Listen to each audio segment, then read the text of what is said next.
done yet, and we had talked about it the whole time, halftime through the third quarter, about the finish of what we had to do. And so at the moment, at the time, with a minute and a half to go, we were still on a mission, and the big thing we had to do was finish that game. So the acknowledgement was big. It wasn't just big for me. It wasn't big for anybody in particular, but it was big for the entire unit, the entire defense. Those guys have worked so hard and had some ups and downs, but to be acknowledged and something like that, but also to finish that game was something that was special for all those guys. How tickled you shut them out? That was then. The best performance by you and the entire team. Well, it was, and to be honest with you, throughout the entire year, we've had some moments where we've played really, really, really good. The thing that has happened is at times we've had a little bit of lapses, and sometimes that's to youth, sometimes that's to whatever it is, sometimes that's to being up 3-4 touchdowns at times, and things you take a little step back and you relax a little bit, and you let some guys get back into games and put some points on the board that really were unnecessary. But for those guys to mature past a lot of that, to finish, to focus, and to finish it the way they did was a great night. Will that kind of effort keep you in this game? There's something that those kind of things do for you as well. It's great, obviously, to have the shutout and all those things, but college football is a game of momentum. It's a game of confidence as well. And that's one of those things that going through a game like that and finishing like that and performing like that gives a lot of these guys a boost. It gives everybody a boost. And, you knew it was inside them. You knew they had it. You just wanted to see it really come to fruition and see them really finish something like that. That goes a long way with momentum and confidence. Why would you say you've never seen anything like this offense? Again, this year we have not. They got weapons all over the place, and I think that's the big thing. The thing that gets overlooked sometimes is the offensive line, and that's where the games start, and that's where they've been so successful over the obviously the last 7-8 years. That there's a lot of first-round draft pick running backs and things, but they aren't first-round draft pick running backs without great offensive lines, and I think that's the thing that sometimes gets overlooked in the midst of T.J. Yeldon and Amari Cooper and the guys that are scoring the touchdowns and the names that everybody hears about. But the reality is that they're going to start up front, and they're going to go as their offensive line goes as well. And I think that's one of the big things that we probably haven't seen an offensive line like this throughout the entire season. And that's going to be a big challenge to a lot of our guys. That's going to be a war up front. It is. It's going to be a war up front. And if you spend too much time focusing on, other things, in particular Amari Cooper, you focus on stopping the pass or some different things, and things can get away from you real quick, because if they can dominate the line of scrimmage, that's where the game's won. Are there certain things that Lane's offenses have done well over the years that you always have to be on the lookout for? Well, I mean, again, the big play strikes are something that any defense has got to warn against. And I think that's one of those things that you really see in the last 3 weeks, probably 3 of their best performances offensively that they've had, going back to the Auburn game and the Missouri game. But it's some of those big play strikes. You see a little bit more of the tempo of things, that you can see them kind of probably coming into their own, more so than they maybe did at the beginning of the year. You've seen some of the changes and those kinds of things. But I think that's where you start to say, hey, as that ball gets rolling, that's what you got to worry about. You can't allow that momentum to get rolling, them to get on that pace where they can hurry the game up and then give up the big shots. How do you keep a balance then in preparing for an offense like Alabama? Balance is the key to everything that you do.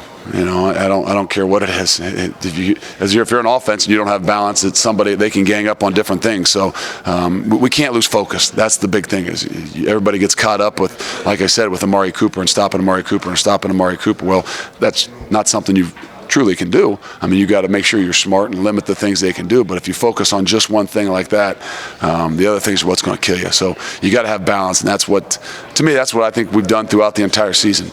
Is we've had the ability defensively to really continue to do what it is that we've done. Had balance in what we've done. I'm not saying we've been stellar against every little thing, not like we're number 1 in the country in rush defense or anything. But the reality is we've had balance in what we've done, and that's what we got to hang our hat on. Earlier talking about the preparation, and you had the 3.5 weeks between games, and the game wasn't played 2 weeks ago, sort of crescendo. Do you feel like the defense is getting peaking out this week on the right time? Well, we've kind of talked about it all year, and it's obviously the season goes in phases as well. But we didn't want our guys to be so worried and so focused on the evaluation of what we do and how we do throughout the entire season.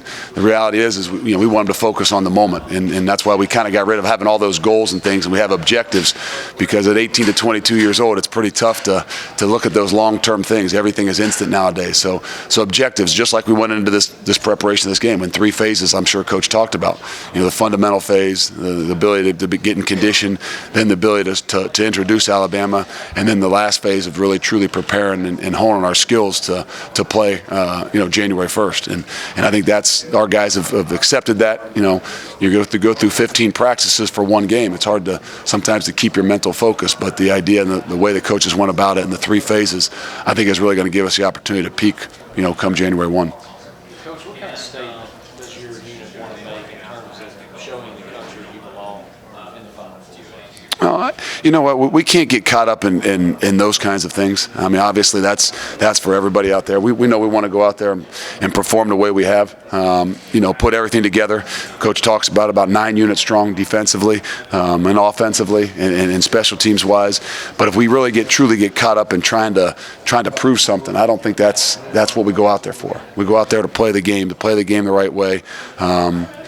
Put our best foot forward, and we truly believe that's good enough. Let everybody else kind of figure out based on what happens in the game at who belongs, because that's the beauty of what college football is. No matter what happens, these 4 teams will be scrutinized and picked apart up and down, regardless of what happens here in the next 2.5, 3 weeks. But I think that's what makes college football great. It keeps people talking about it for 10, 11 months of the year.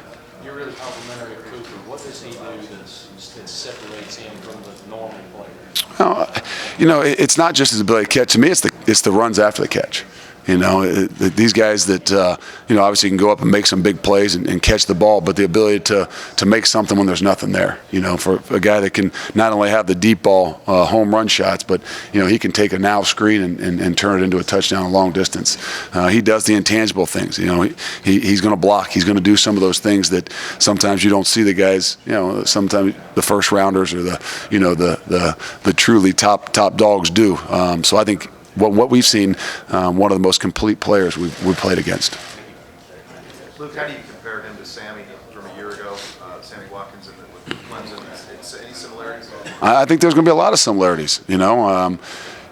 I don't know. I mean, I think maybe there was a little bit different in the way they use Sammy, but in the last 3 weeks, I think that's what I've noticed, from Lane's offense-wise, is finding ways, putting that guy wherever he can, motioning him in and out of the backfield, just finding different ways that they can get him the ball. So very, very similar in a lot of the things that they did with Sammy Watkins as well. I think that offense has maybe evolved a little bit closer to what we faced last year against Clemson.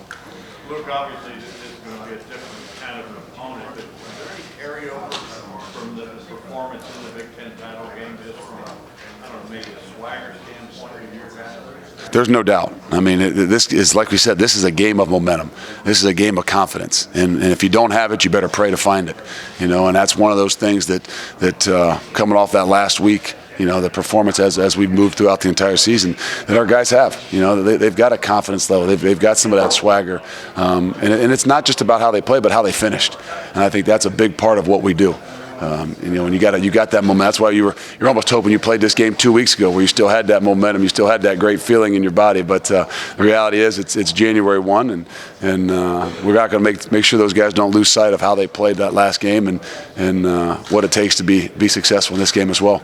As you look at these guys, matchups make fights, do you match up well with them, or are there going to be some? Well, there's issues at times. I mean, again, defensively, sometimes the biggest thing we can do is try to put them on the defense. If we have to sit there and say, hey, we got to match up and try to stop every little thing that they do.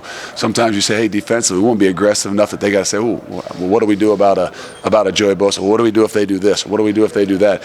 As opposed to us always sitting up in our rooms and worried about every little thing that they do. The reality is we've got our guys, they've got their guys. We're comfortable with who we got. And does that mean we're going to run a guy all the way across the ball or try to match up to specific things? No, we're confident in the guys that we got. They can